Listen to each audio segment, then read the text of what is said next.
all the way up to the 1980s, dozens of the leading economists from all over the world, a good number of them Nobel Prize winners. And let me mention a few of them, just in case there are people here who are economists. One is Simon Kuznets, a Jew,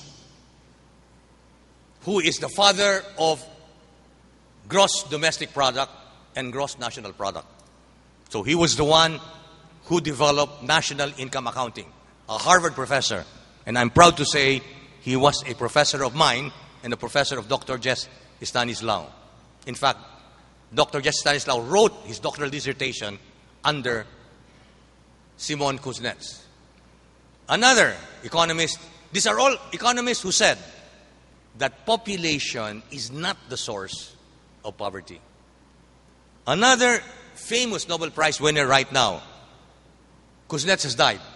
Another one is an Indian economist by the name of Amartya Sen, a Hindu. He is constantly saying that it is not birth control that will eradicate poverty. It is the education of women, especially in the Muslim territories where women really have an inferior position. Another one is Gary Becker, another Nobel Prize winner, University of Chicago, a Protestant.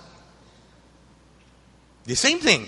He says, from my studies, what I see is the major contributor to fighting poverty is education, especially at the elementary and secondary level. And that is why, for any one of us to tell President Aquino, whatever you will spend in artificial contraceptives will be more productively used in building classrooms, improving the salaries of teachers, buying textbooks. As you very well know right now, there's one textbook for every 50 students in our public schools. And so it's an economically defensible statement. Whatever they're thinking of spending in contraceptives is better utilized, according to Gary Becker, according to Amartya Sen. And I will add a fourth one, not to bore you with name calling, no? There is a Muslim Pakistani economist by the name of Mabul ul Haq. So, as all Muslim names, it's difficult to pronounce. Mabul ul Haq, no?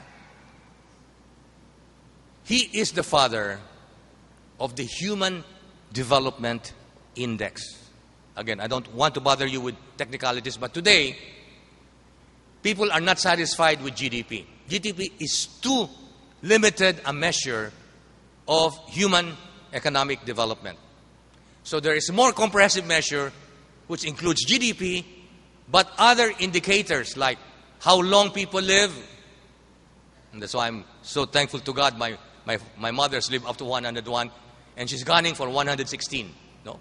Because she just found out that someone from Batangas just died last year at 116. So she says, well, I will not be beaten by that person. So pray. Of course, God will decide. No? Longevity is another. Then the number of schools, number of years of schooling is another. So these are the indicators that are now being followed to arrive at HDI, Human Development Index.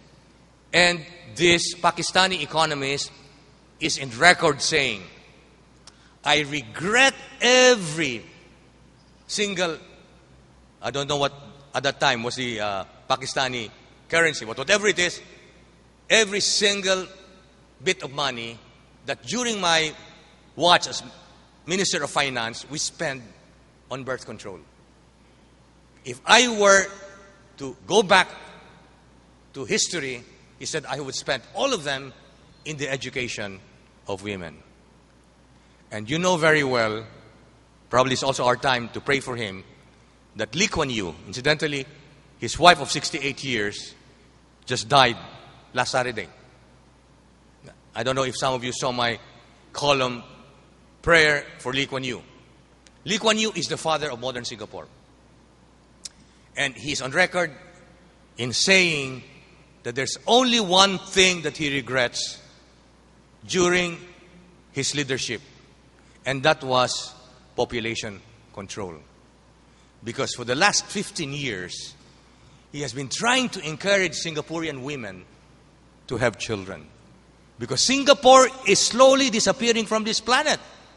Year in and year out, there are more Singaporeans dying than Singaporeans being born. And if they don't do anything about it, there will be no Singaporeans in the year 3000, for example. And he was very alarmed. So more than 15 years ago, he started a campaign asking Singaporean women to have at least 4, if possible, more. That is now his slogan. Before, his slogan was stop at 2.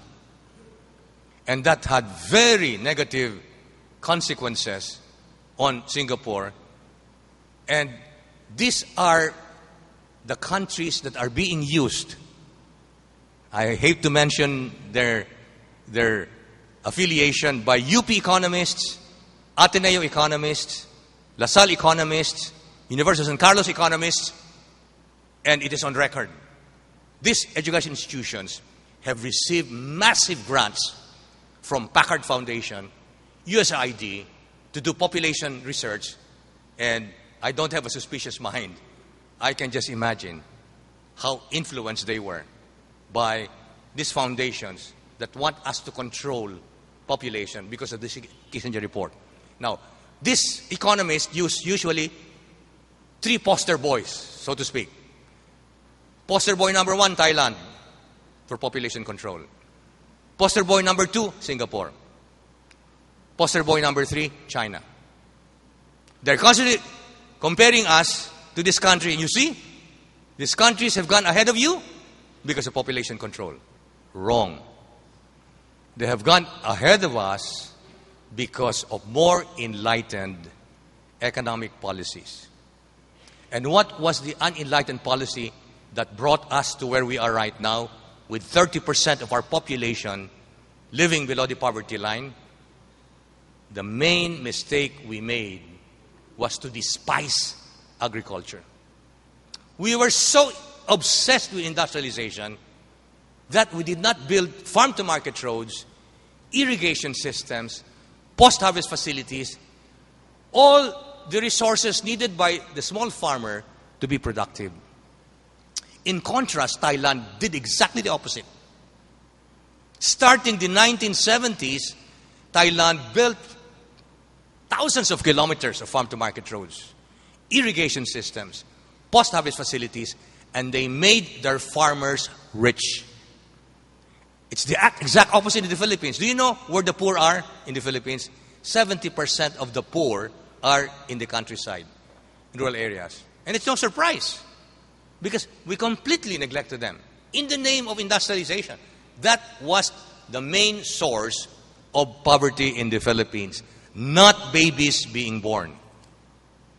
And the second source, if you want me to quantify, 70% was due to our neglect of agriculture.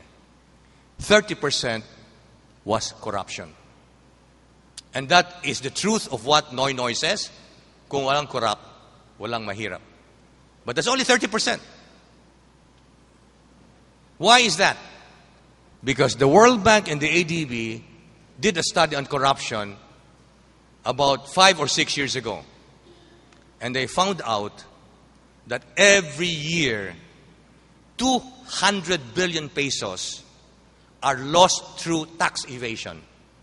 Private individuals in collusion with BIR corrupt officials not paying 200 billion pesos every year of taxes.